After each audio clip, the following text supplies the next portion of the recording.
Hello, girls, guys, and gamers.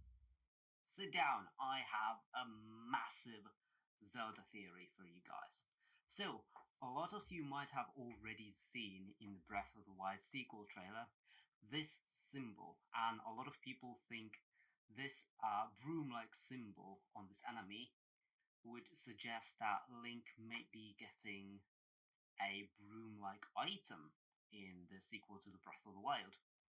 So, with this, let's consider the fact that in Skyward Sword, we also had the vacuum cleaner item, and we all know how much Link loves to mow the lawn.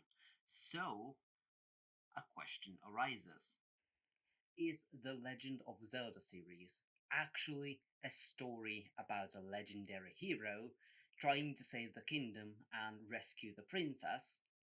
Or is it actually a story about a clever princess that makes a huge, elaborate plan to make the legendary hero excited about housework? We might never find out.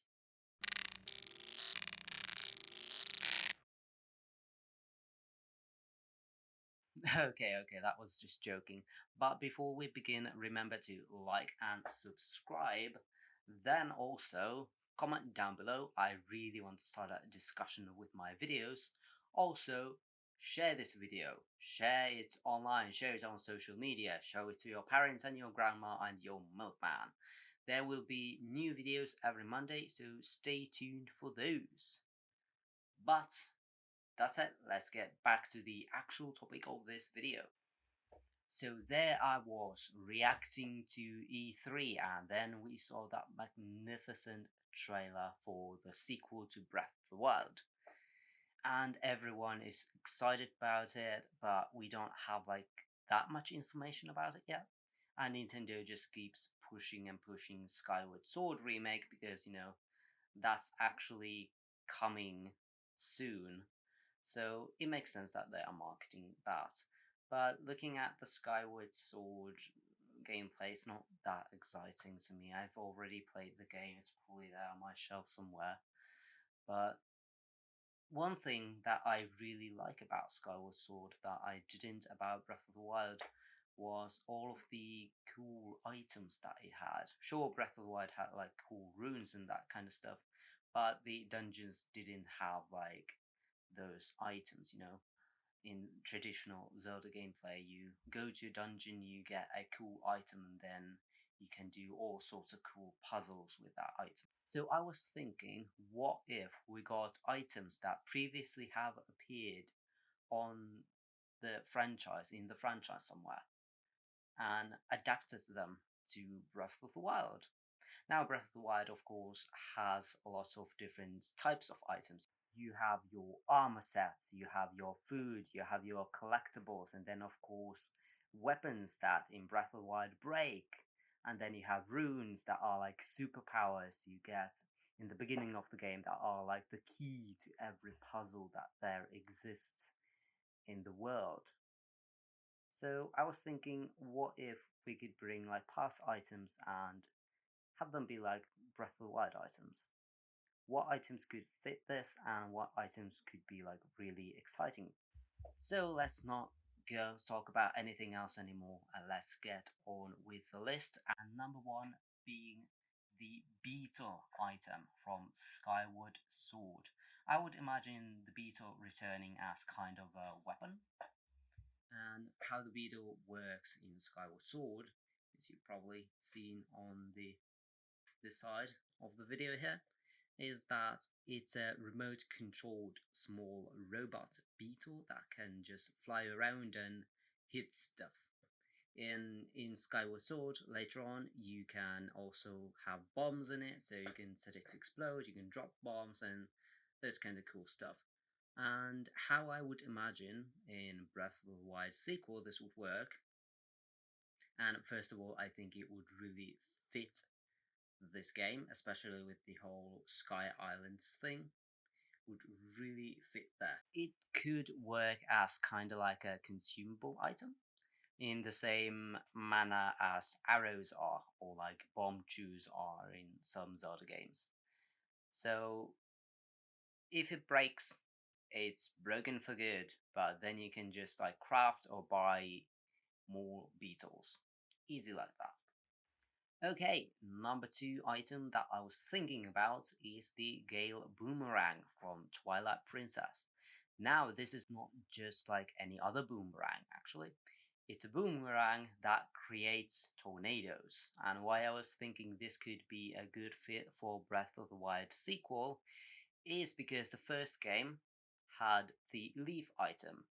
It it's a weapon that did very like low damage, but it had like massive knockback, so it could easily knock back and throw enemies off the cliff, off the stage, wherever, into like the ocean or into a land somewhere down below, and they would just die because of the fall damage, or they would drown.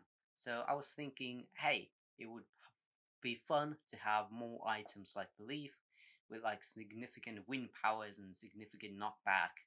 And I think the Gale Boomerang will just be perfect for this.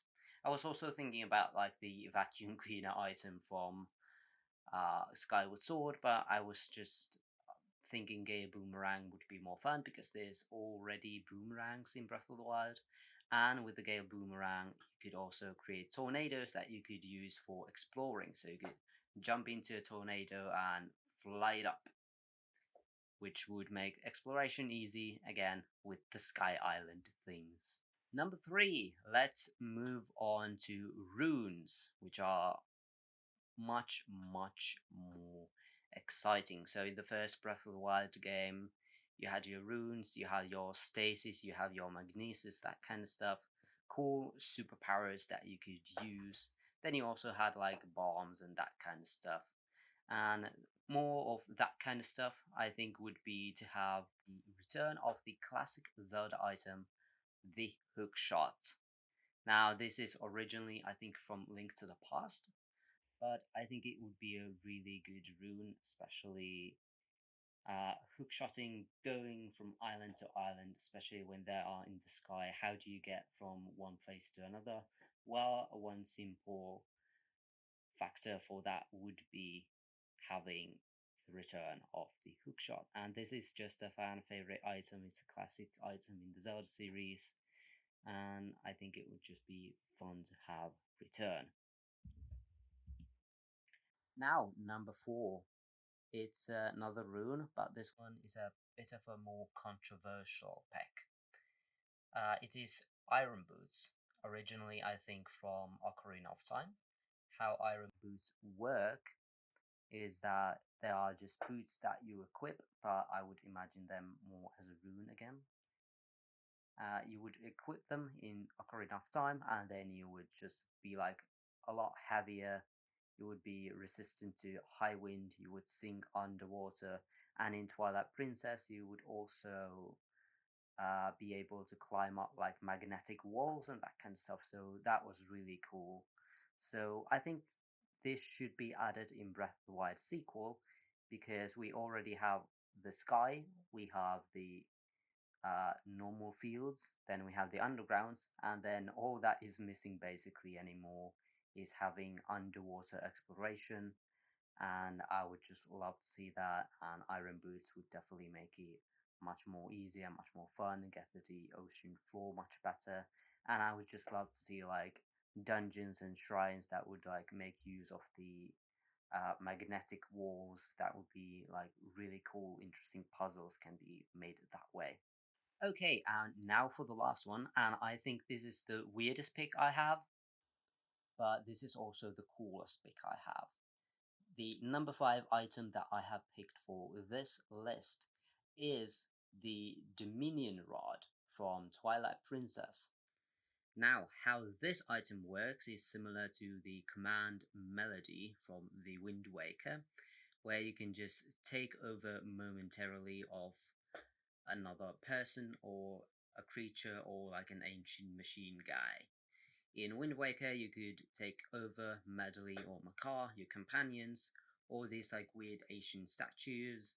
In Twilight Princess, I think it was only these ancient statue guys. And I was thinking, because the Dominion Rod is for some reason, one of my favorite items in the Zelda series that it would be fun to have back because Breath of the Wild, the first one, had a lot of ancient machinery, especially with the Guardians.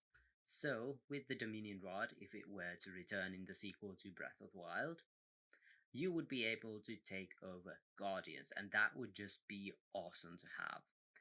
Now, I don't think this would be like very useful for puzzles or anything. You could like blow up something in the distance with a Guardian, but it would be mainly used for like combat reasons. I think this would be a very overpowered item, so that's why it would be, well, a rune. I think it would be a rune, but it would be something that you would unlock after beating like an optional dungeon at like very end of the game, so it would be kind of hard, and then you would kind of get this as a reward for it. Now, what kind of limits does this have? Because it sounds very overpowered. I was thinking maybe a time limit or maybe some like distance limit, so you can't go very far with the Guardian. And of course, if you get hit while you are controlling the Guardian with the Dominion Rod, you would just warp back into Link controlling Link again. So there would definitely be like downsides to the Dominion Rod as well, but just the idea of controlling a Guardian and wreaking havoc is very interesting. I know that they are doing that in Age of Calamity, but still, it would be just really cool. And you could control like other ancient machineries as well, like those flying things and maybe some other new types of Guardians. Who knows? But that's my list of things I think, or the items that I think should return on the sequel to Breath of the Wild. What do you guys think? Are you excited for the sequel to Breath of the Wild? What kind of items would you want to see return? And what do you think about this video in general? Let me know down in the comments and subscribe. I actually have a video of Skyward Sword coming around in a few weeks, so stay tuned for that one. But that is all from me this time. I will see you guys next time. Bye bye.